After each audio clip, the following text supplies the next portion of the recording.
আচ্ছা, একবার ভাবুন তো, যদি আপনার একটা হাত না থাকে তাহলে আপনার কত না অসুবিধা হবে। আপনার যদি একটা পা না থাকে তাহলে আপনার চলাফেরা করতে কেমন অসুবিধা হবে।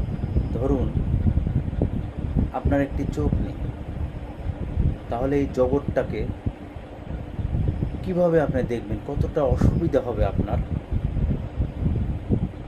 আপনার একটি হাত নেই, আপনার কেমন অসুবিধা হবে। আসলে এগুলো বিষয় যখন আমরা চিন্তা করি তাহলে আসলে বুঝতে পারি যে আল্লাহ সুবহানাহু ওয়া তাআলা আমাদেরকে কতটা সুন্দরভাবে সৃষ্টি করেছেন, কতটা পরিপূর্ণভাবে সৃষ্টি করেছেন। যখন দেখি একটা ভাইয়ের হাত নেই বা একটা পা নেই বা একটা চোখ নেই, তখন হাজার অভাব অনটন এর মধ্যে মনে হয় যে না, আমি অনেকটাই সুখী।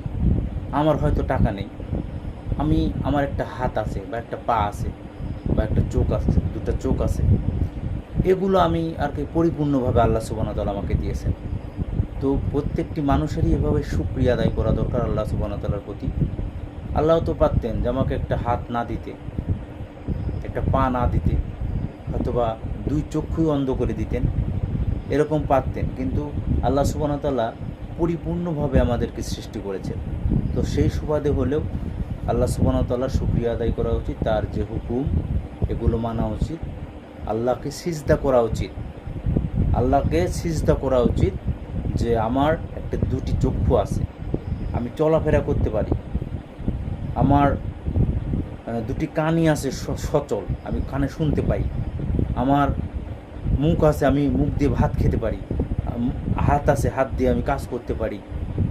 তাহলে আল্লাহর ইবাদতটা এভাবেই করা উচিত। আসলে অকৃতজ্ঞ মানুষ এগুলো আসলে বুঝতে চায় না, এই হচ্ছে অবস্থা। তো আমাদের বিষয়টা এরকমই যে সব কিছু থাকার পরেও আমরা আল্লাহ সুবহানাহু ওয়া তাআলাকে স্মরণ করি না, ইবাদত করি না। অথচ একটি পা নেই, ও এক পায়ের উপর দাঁড়িয়ে সালাত আদায় করে, আল্লাহর ইবাদত করে। ওর হাত নেই, একটা হাত নিয়ে আল্লাহ সুবহানাহু ওয়া তাআলার সালাত আদায় করে, অজু করার সিস্টেম দেখলে খুবই খারাপ লাগে ওদেরকে দেখলে। আসলে ওরা ওই একটা হাত নিয়ে, একটা পা নিয়ে, একটা চোখ নিয়ে আল্লাহ সুবহানাহু ওয়া তাআলাকে স্মরণ করে, আল্লাহকে ভালোবাসে, আল্লাহর ইবাদত করে। আর আমরা কত হতভাগ্য যে আমাদের একটি দুটি হাত, দুটি পা, দুটি চোখ